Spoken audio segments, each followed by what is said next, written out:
ದೇಶಕಾಲಾದಿ ಚಿಂತನ. ಆ ಮನಃಪ್ರಸಾದ ಅಂದರೆ ಏನು ಅಂತ ಹೇಳ್ತೇನೆ. ಎಲ್ಲದಕ್ಕೂ ನಮ್ಮ ನಮ್ಮ ನಿಮ್ಮ ನಿಮ್ಮ ಅನುಭವಕ್ಕೆ ಬರತಕ್ಕಂಥ ವಿಚಾರಗಳೇ ಇವೆ. ಅದಕ್ಕೆ ಅವರೇನು ಹೇಳ್ತಾರೆ ಅಂದರೆ, ಮನಸ್ಸು, ನಿನ್ನೆ ನಾನು ಒಂದು ನೋಡ್ತಾ ಇದ್ದೆ, ಚಲನೇತು ಶರೀರಸ್ಯ ಚಂಚಲಮ್ಮಿ ಮನೋಭವೇ. ಇದು ಒಂದು ಮಾತು. ಮನಸ್ಸು ಯಾಕೆ ಚಂಚಲ ಆಗ್ತದೆ ಅಂದರೆ ಶರೀರ ಅಲಗಾಡ್ತಾ ಇದ್ರಿಂದ ಆಗ್ತದೆ. ಶರೀರ ಎಷ್ಟು ಅಲಗಾಡಿಸ್ತಾನೆ ನೋಡ್ರಿ, ಮನಸ್ಸು ಅಷ್ಟು ಅಲಗಾಡ್ತದೆ, ಅರ್ಥಾತ್ ಚಂಚಲವಾದ. ಇದು ಶ್ರೀಮದಾಚಾರ್ಯ ಹೇಳಿದರು. ಇವತ್ತ ಒಂದು ಥೆರಪಿ ಬಂದದ್ದು, ಮನಸ್ಸನ್ನು ಸಮಾಧಾನ ಇಡಬೇಕಾದ್ರೆ ಏನು ಮಾಡಬೇಕು ಅಂತಲೇ. ಅವ್ರು ಏನು ಮಾಡ್ತಾರೆ ಅಂದರೆ, ಒಂದು ಕತ್ಲಿ ಕೋಲಿಯೊಳಗೆ ನಾವು ಹೋಗ್ಬೇಕಂತೆ. ಸುಮಾರು ಒಂದು 2 ಫೂಟ್ 3 ಫೂಟ್ದೊಳಗೆ ಒಂದು ಕನ್ನಡಿ ಇಡಬೇಕಂತೆ. ನಮ್ಮ ಶರೀರ, ಇಡೀ ಶರೀರ ಕಾಣುವಷ್ಟು ಕನ್ನಡಿ ಇಡಬೇಕಂತೆ. ಕತ್ಲಿ ಇರಬೇಕು, ಕನ್ನಡಿ ಇರಬೇಕು. ನಿಮಗೆ ನಮ್ಮ ದೇಹ ಕಾಣಿಸೋದಿಲ್ಲ, ಅದಕ್ಕೆ ಮಧ್ಯದೊಳಗೆ ಒಂದು ತುಪ್ಪದ ದೀಪ ಹಚ್ಚಬೇಕು. ತುಪ್ಪದ ದೀಪ ಬಹಳ ಶ್ರೇಷ್ಠ. ತುಪ್ಪದ ದೀಪದ ವಾಸನೆ ಎಷ್ಟು ತೆಗೆದುಕೊಳ್ತೇವೆ ಅಷ್ಟು ಆರೋಗ್ಯ ಚಲೋ. ಅದಕ್ಕಾಗಿ ತುಪ್ಪದ ದೀಪ ಮಧ್ಯದೊಳಗೆ ಇಡಬೇಕು. ಮಧ್ಯದೊಳಗಿಟ್ಟು ಇಲ್ಲೊಂದು ನಾಡಿ ಇದೆ. ನಾವೇನು ಅಕ್ಷತೆ ಹಚ್ಕೋತೀವಿ, ನೀವೇನು ಕುಂಕುಮ ಹಚ್ಕೋತೀವಿ, ಆ ಜಾಗಕ್ಕೆ ಒಂದು ನಾಡಿ ಇದೆ. ಅದಕ್ಕೆ 3ನೇ ಕಣ್ಣು ಅಂತ ಕರೀತಾರೆ. ಇವತ್ತಿನ ಯೋಗ ಶಾಸ್ತ್ರದೊಳಗೆ 3ನೇ ಕಣ್ಣು ಅಂತ ಕರೀತಾರೆ. ಆ ನಾಡಿ ಓಪನ್ ಆಗಬೇಕು. ಆ ನಾಡಿ ಓಪನ್ ಆದರೆ ಅವರು ಮೈಂಡ್ ರೀಡರ್ ಆಗ್ತಾರೆ. ನಿಮ್ಮ ಮನಸ್ಸನ್ನು ತಿಳ್ಕೊಳ್ತಕ್ಕಂಥ ಶಕ್ತಿ ಬರ್ತದೆ. ಅವನು ಏನು ಅಪೇಕ್ಷೆ ಮಾಡ್ತಾರೆ, ಎಲ್ಲ ಅಪೇಕ್ಷೆಗಳು ಈಡೇರ್ತವೆ. ಅದಕ್ಕೆ ಅವನು ತ್ರಿನೇತ್ರನಾಗಬೇಕು ಅಂತ. ಇದೊಂದು ಥೆರಪಿ. ಅವರೇನು ಹೇಳ್ತಾರೆ ಅಂದರೆ, ಈ ಶರೀರವನ್ನ ಅಳಗಾಡಲಾರ್ದಂಗ ಅರ್ಧ ತಾಸು ಮೇಂಟೈನ್ ಮಾಡಬೇಕು. ಎಚ್ಚರಿದ್ದು ಕೋಮಾದೊಳಗೆ ಹೋದಾಗ ಶರೀರ ಅಳಗಾಡಂಗೆ ಇಲ್ಲ. ಎಚ್ಚರಿದ್ದು ನನಗೆ ಗೊತ್ತಾಗ್ತಿರ್ಬೇಕು, ನನ್ನ ಶರೀರ ಅಳಗಾಡ್ತಾ ಇಲ್ಲ ಅಂತ ನನಗೆ ಗೊತ್ತಾಗ್ತಿರ್ಬೇಕು. ಹಿಂಗೇ ಕೊಡಬೇಕು. ಆದ್ರೆ ಶ್ವಾಸೋಚ್ಛ್ವಾಸ ಮಾಡ್ಲಿಕ್ಕತ್ತೀವಿ ಅಂದ್ರೆ ಶರೀರ ಎದೆ ಭಾಗ ಅಲಗಾಡ್ತದೆ. ಅದಕ್ಕೇನು ಮಾಡಬೇಕು? ಶ್ವಾಸನೂ ಬಂದ್ ಮಾಡಬೇಕು. ಈ ಥೆರಪಿ ಏನಾದರೂ ನೀವು ಮನ್ಯಾಗ ಮಾಡ್ಲಿಕ್ಕತ್ರ ಮುಂದೆ ಎತ್ಕೊಂಡು ಹೋಗೋರು ಬರ್ತಾರೆ. ಯಾಕಂದ್ರೆ ಶರೀರ ನಿಲ್ಲಬೇಕು ಅಂದ್ರೆ ಶ್ವಾಸನೂ ನಿಲ್ಲಬೇಕು. ಅದಕ್ಕಾಗಿ ಪ್ರಾಕ್ಟೀಸ್ ಮಾಡಿ. ಒಂದು ಪ್ರಾಣಾಯಾಮ ಪ್ರಾಕ್ಟೀಸ್ ಮಾಡಬೇಕು, ಇನ್ನೊಂದು ಧ್ಯಾನವನ್ನು ಪ್ರಾಕ್ಟೀಸ್ ಮಾಡಬೇಕು. ಅದನ್ನು ಮತ್ತೆ ನಾನು ಹೇಳ್ತೇನೆ. ಈಗಿನ ಆಚಾರ ಬಂದು ಹೇಳಿದ್ರು, ನಾನು 8ಕ್ಕೆ ಮುಗಿಸ್ತೇನೆ ಅಂತಂದರೆ, ನೀವು 8ಕ್ಕೆ ಮುಗಿಸ್ತೀರಿ, ಅಲ್ಲಿ ಇನ್ನೂ ಮುಗಿದಿಲ್ಲ, ಸ್ವಲ್ಪ ಮುಂದುವರಿಸ್ರಿ, 10 ನಿಮಿಷ ಜಾಸ್ತಿ ಹೇಳಿ.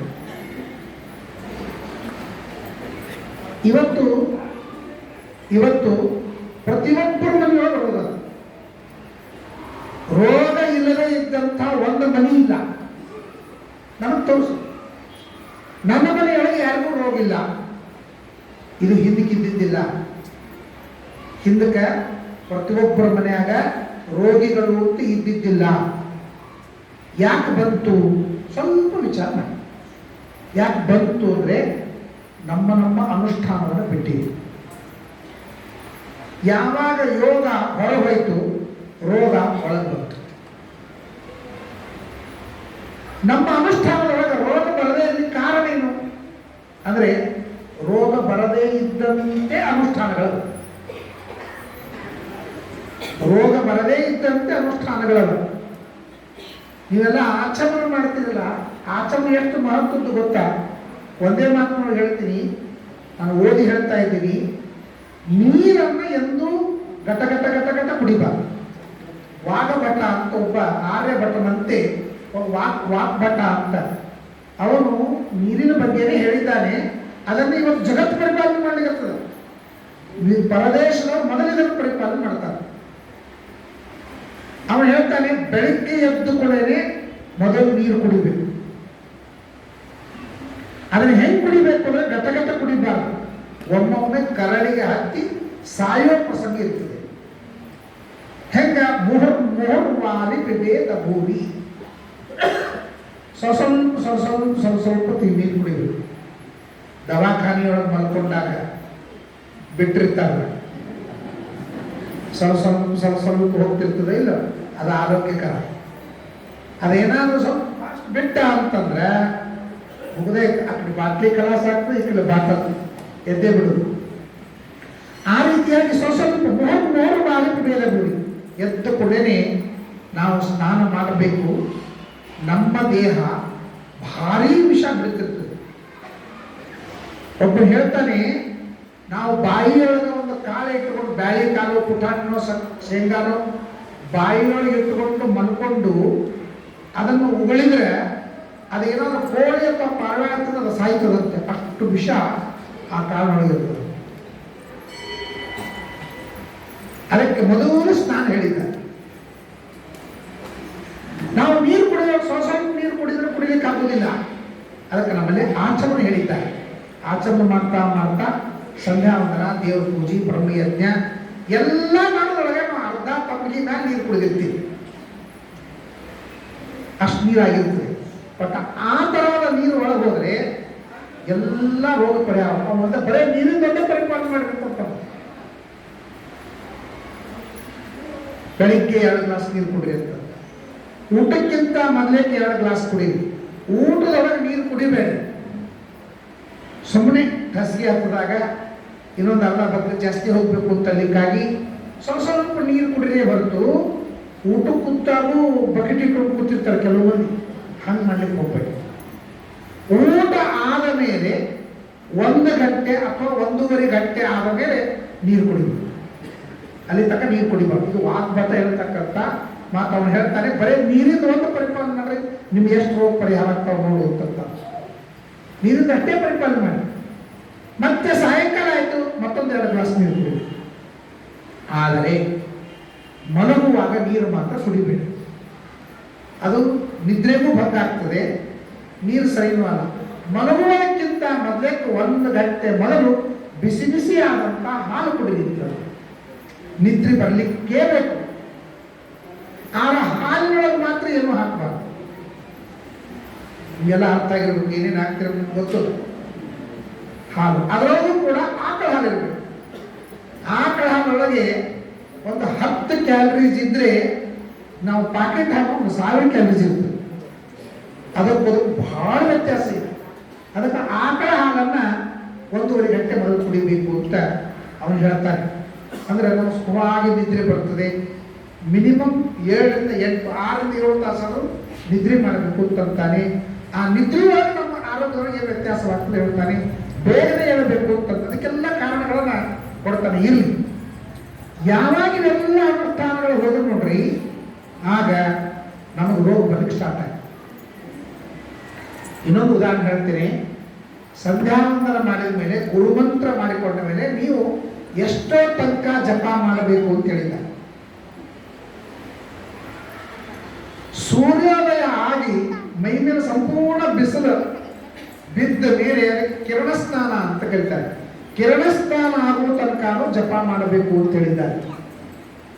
ಇವತ್ತ ಸಾಮಾನ್ಯವಾಗಿ 50 ವರ್ಷ ಆಯ್ತು ಅಂದ್ರೆ ವಿಟಮಿನ್ D3 ಕಮ್ಮಿ ಆಗ್ತದೆ. ಆ ಔಷಧ ನಿಮಗೆ ಕೊಡ್ತಾರೆ. B12, ವಿಟಮಿನ್ D3 2 ನಿಮಗೆ ಗುಳಿಗೆ ಕೊಡ್ತಾರೆ. ಆ ವಿಟಮಿನ್ D3 ಸೂರ್ಯ ಕಿರಣವಾಗಿದ್ದಟ್ಟು ಎಲ್ಲೂ ಇಲ್ಲ. ಸೊ ನಮಗೇನು ಹೇಳಿದ್ರು, ಕಿರಣ ನಿಮ್ಮ ಮೈ ಮೇಲೆ ಪರಿಪೂರ್ಣವಾಗಿ ಬಿದ್ದು ಸ್ನಾನ ಮಾಡೋ ಹೊರತು ನೀವು ಮನೆ ಒಳಗೆ ಹೋಗ್ಲಿಕ್ಕಿಲ್ಲ, ಮನೆ ಹೊರಗೇನೆ ಜಪ ಮಾಡ್ತೀವಿ. ಇವತ್ತು ಮಗು ಹುಟ್ಟಿದ ಕಾಮಿಡಿ ಗ್ಯಾರಂಟಿ ಆಗ್ತಾವ. ಆ ಮಗುವನ್ನ ತಾಯಿ ಹತ್ರ ನಿತ್ಯ 8 ರಿಂದ 8:30 ತನಕ ಟೆರಸ್ ಮೇಲೆ ಆ ಕುಸಿ ನೀಡ್ರಿ ಅಂತಂತಾರೆ. 8 ರಿಂದ 8:30 3 ದಿವಸ ಇಟ್ರೆ ಆ ವಿಟಮಿನ್ D3 ಬಂತು, ಕಾಮಿಡಿ ಹೊರಟೋಗ್ಬಿಡ್ತದ. ಯಾರು ಪರಿಪಾಲನೆ ಮಾಡ್ತಾ ಇದ್ದಾರೆ? 8:30 ನಾವು ಎಲ್ಲಿರ್ತೀವಿ? 7:30 ಎಲ್ಲಿರ್ತೀವಿ? ನಾನು ಹೇಳಂಗಿಲ್ಲ, ಎಲ್ಲರಿಗೂ ಗೊತ್ತದ. ಏಳು ಅಂತಲೂ ಟೈಮಿಗೆ ಹೇಳೋದಿಲ್ಲ, ಅದು ಟೈಮೇ ಏಳು ಅಂತದೆ. ಕನಿಷ್ಠ ಪಕ್ಷಕ್ಕೆ ಈಗಲೇ ಏಳು ಅಂತಲಿಕ್ಕೆ ಆ ಹೊಡೆದ್ರೆ ಏಳು ಅಂತ ಹೇಳ್ತಾರೆ. ಏಳರಿದ್ದಾರೆ, 4ಕ್ಕೂ ಹೇಳ್ತಾರೆ, 5ಕ್ಕೂ ಹೇಳ್ತಾರೆ, 6ಕ್ಕೂ ಹೇಳ್ತಾರೆ. ಅದು ಶಿಫ್ಟ್ ಸೆಕೆಂಡ್ ಬಂದು ಸ್ಟಾರ್ಟ್ ಆಗ್ತದೆ. ಮತ್ತೆ ಮಾಡ್ಕೊಂಡು 9 ಗಂಟೆ ಕೇಳೋದು, 10 ಗಂಟೆ ಕೇಳೋದು. ಇದು ಒಳ್ಳೆಯದು. ಈ ತರಹದ ಅನುಷ್ಠಾನಕ್ಕೆ ವಿರುದ್ಧವಾಗಿ ನಡೆದದ್ರಿಂದ ನಮ್ಮಲ್ಲಿ ರೋಗಗಳು ಜಾಸ್ತಿ ಆಗಲಿಕ್ಕಂತಾವ. ಸೊ ಅದರದ್ದು ಈಗ ದಯಮಾಡಿ ಎಲ್ಲರಿಗೂ ನಾನು ಮಿನಿಮಮ್ ಅನುಷ್ಠಾನ ಹೇಳ್ತೀನಿ. ಮಿನಿಮಮ್ ಅದನ್ನೇ ಮಾಡ್ತಾ ಹೋಗಿ ನಿಮ್ಮ ಔಷಧಗಳು ಕಡಿಮೆ ಆಗ್ತಾ ಹೋಗ್ತದೆ. ಇದರ ಎಲ್ಲಕ್ಕಿಂತ ದೊಡ್ಡ ಔಷಧ ಅಂದ್ರೆ ವಿಲ್ ಪವರ್, ಇಚ್ಛಾಶಕ್ತಿ. ಇಚ್ಛಾಶಕ್ತಿ ಕಡಿಮೆ ಆಗೋತ ಬರ್ತದೆ. ನಾವೆಲ್ಲೋ ಬಿದ್ದೇವಿ ಅಂದ್ರೆ ನಮಗೆ ಸ್ಟಾರ್ಟ್ ಆಗ್ತದೆ. ನಾ ಹಿಂಗೆ ನಡೆದ್ರೆ ಬೀಳ್ತೀವಿ, ನಮ್ಮ ತಲೆ ಸ್ಟಾರ್ಟ್ ಆಗ್ಬಿಡ್ತೀವಿ. ಸೊ ನಾವು ಧ್ಯಾನಕ್ಕಿಂತ ಮೊದಲಕ್ಕೆ ಮನಸ್ಸಿನ ಬಗ್ಗೆ ಭಾಳ ಹೇಳಬೇಕು. ಆದರೆ ಒಂದೆರಡು ಮಾತುಗಳಲ್ಲಿ ನನ್ನ ಮೊದಲ ಮೆಡಿಟೇಷನ್ ಬಗ್ಗೆ ಶ್ರೀಮದಾಚಾರ್ಯ ಹೇಳ್ತಾ ಇರೋದ್ರ ಬಗ್ಗೆ ನಾನು ಮಾತಾಡಬೇಕು. ಅಂದರೆ ನಾನೇನು ಮನಸ್ಸಿನ ಬಗ್ಗೆ ಮಾತಾಡ್ತಾ ಇದ್ದೀನಿ, ಇದರೊಳಗೆ 2 ತರಹದ ಮನಸ್ಸು ಇದೆ. ಬಹಳ ಜನರಿಗೆ ಕಲ್ಪನಾ ಇದೆ, ಸಬ್ ಕಾನ್ಸಿಯಸ್ ಮೈಂಡ್ ಅಂತೇಳಿ, ಕಾನ್ಸಿಯಸ್ ಮೈಂಡ್ ಅಂತೇಳಿ, ಸೂಪರ್ ಕಾನ್ಸಿಯಸ್ ಮೈಂಡ್ ಅಂತ ಮತ್ತೊಂದಿದೆ. ಅದು ಎಲ್ಲ ಯೋಗ ಆದ್ಮೇಲೆ ಬರ್ತದೆ. 90% ಕೆಲಸ ಮಾಡೋದು ಸಬ್ ಕಾನ್ಸಿಯಸ್ ಮೈಂಡ್, 90% ಕೆಲಸ. 10% ಕೆಲಸ ಮಾಡೋದು ಕಾನ್ಸಿಯಸ್ ಮೈಂಡ್. ನಾನು ಯಾಕೆ ಈ ಮಾತು ಹೇಳ್ತಾ ಇದ್ದೀನಿ ಅಂದರೆ ಇದರಿಂದ ನಾನು ಉಪಸಂಹಾರ ಮಾಡ್ತೀನಿ. ನಾವು ಯಾವ್ದು ರಿಪೀಟ್ ಮಾಡ್ಕೊತ ಹೋಗ್ತೀವಿ ಅದು ಸಬ್ ಕಾನ್ಸಿಯಸ್ ಮೈಂಡ್ ನೋಡ್ತದೆ.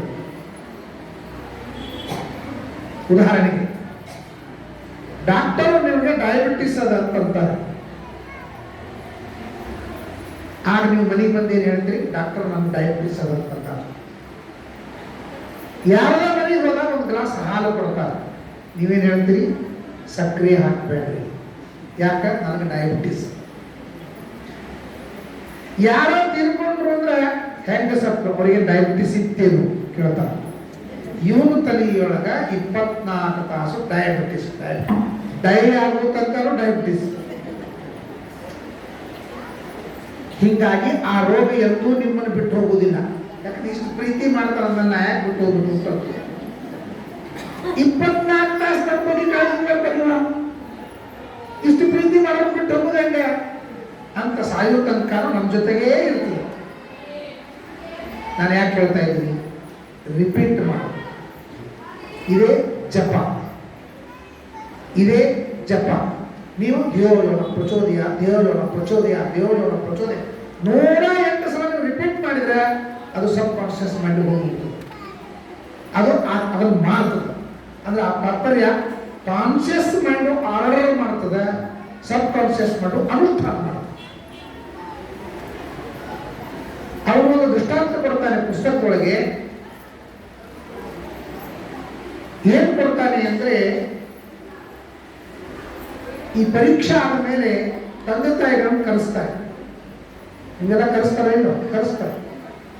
ಯಾಕೆ ಕರೆಸ್ತಾರೆ ಅಂದ್ರೆ, ಸೈನ್ಸ್ದೊಳಗೆ ಇಷ್ಟು ತಗೊಂಡ, ಇತಿಹಾಸದೊಳಗೆ ಇಷ್ಟು ತಗೊಂಡ, ಕನ್ನಡದಾಗ ಹೇಳ್ತಾರೆ. ಯಾವ ವೀಕ್ ಇದ್ದಾನೆ ಅಂತದನ್ನ ಅವರು ನಿಮ್ಗೆ ಹೇಳ್ತಾರೆ, ತಂದೆ ತಾಯಿಗಳು ಹೇಳ್ತಾರೆ. ನೋಡ್ರಿ, ಗಣಿತದೊಳಗೆ ವೀಕ್ ಇದ್ದಾನ, ಸ್ವಲ್ಪ ನೋಡ್ಕೊಳ್ರಿ, ಇಷ್ಟು ಸಾಕು ನೋಡ್ರಿ. ಹಾದ್ಯಾಗ ಹೋಗೋ ಮುಂದಾಗು ಟೀಚರ್ ಏನು ಹೇಳಿದ್ರು ಗೊತ್ತಾಯ್ತಿಲ್ಲ ನಿನಗ, ನೀ ಗಣಿತದೊಳಗೆ ವೀಕ್ ಇದ್ದೀಯ ಅಂತ.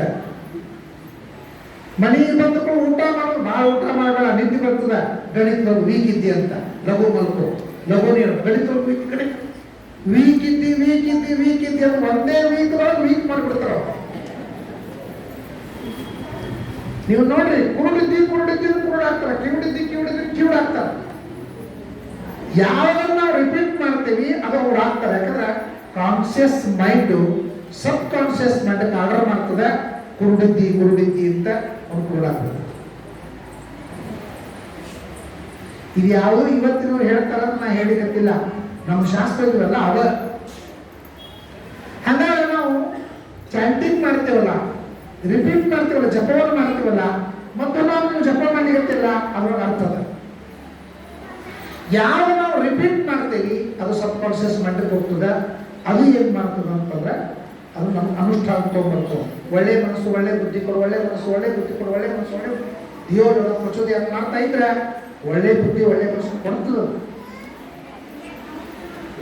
ನಿಮ್ಮ ಮನೆಯೊಳಗೆ ಬರೀ ನಕಾರಾತ್ಮಕವಾಗಿ ಮಾತಾಡ್ತೀವಿ, ಪಾಸಿಟಿವ್ ಆಗಿ ಯಾರು ಮಾತಾಡೋದಿಲ್ಲ. ನೀ ಬಹಳ ಬುದ್ಧಿವಂತಿದ್ದಿ ಅಂತ ಅನ್ನಂಗಿಲ್ಲ, ನೀವು ಬಹಳ ಒಳ್ಳೆಯವರಿದ್ದೀರಿ ಅಂತ ಅನ್ನಂಗಿಲ್ಲ. ಅಡಿಗೆ ಮಾಡಿದ್ರೆ ಎಲ್ಲ ಅಡಿಗೆ ಚಲೋ ಆಗಿರ್ತದೆ. ಎಲ್ಲ ಕಡೆ ತಪ್ಪಾದ್ರೆ ಹುಳಿ ಜಾಸ್ತಿ ಆಗೈತೆ ನೋಡಿದಕ್ಕೆ ನಾವು ಸ್ವಲ್ಪ ಬೆಲ್ಲ ಹಾಕ್ಬೇಕಾಗಿತ್ತು ಅಂತಲೇ ಅಂತ ಹೊರತು ಚಲೋ ಆಗಿದೆ ಅಡಿಗೆ ಚಲೋ ಎದ್ದು ನೋಡಂಗಿಲ್ಲ, ಪಾಸಿಟಿವ್ ಆಗಿ ಎದ್ದು ಮಾತಾಡಂಗಿಲ್ಲ. ಅಂದಮೇಲೆ ಯಾರ ಮನಸ್ಸು ಸುಖವಾಗಿ ಸುರಕ್ಷಿತವಾಗಿ ಇರಲಿಕ್ಕೆ ಸಾಧ್ಯವಿಲ್ಲ. ನೀವು ನೋಟ್ಬುಕ್ ತಗೊಳ್ರಿ, ಅವ್ರ ಪುಸ್ತಕದಾಗ ಏನು ಬರುತ್ತೆ ಅದನ್ನ ಹೇಳ್ತಾ ಇದ್ದೀನಿ. ನಂದು ವೈಯಕ್ತಿಕ ಯಾವುದೋ ವಿಚಾರ. ಒಂದು ನೋಟ್ಬುಕ್ ತಗೊಳ್ರಿ, ಒಂದು ಪೆನ್ ತಗೊಳ್ರಿ, 1 2 3 4 5 ಬರ್ಕೋತವ್ರಿ. ಈ ಕಡೆಗೆ ನೆಗೆಟಿವ್ ಎಷ್ಟು ವಿಚಾರ ಮಾಡ್ತೇವೆ ದಿವಸದೊಳಗೆ, ಈ ಕಡೆಗೆ ಪಾಸಿಟಿವ್ ಎಷ್ಟು ವಿಚಾರ ಮಾಡ್ತೇವೆ ದಿವಸದೊಳಗೆ ಲೆಕ್ಕ ಮಾಡ್ತೇವೆ. ಯಾರೇ ಬಗ್ಗೆ ಹೇಳ್ರಿ, ಮೊದಲು ನೆಗೆಟಿವ್ ಮಾತಾಡ್ತಾರೆ. ಅವರು ಹಾಡ ಹಾಡ್ತಾರೆ, ಸ್ವಲ್ಪ ಅಪಸ್ವರ ಬರ್ತದೆ. ಯಾಕೆ ಅನ್ಬೇಕು?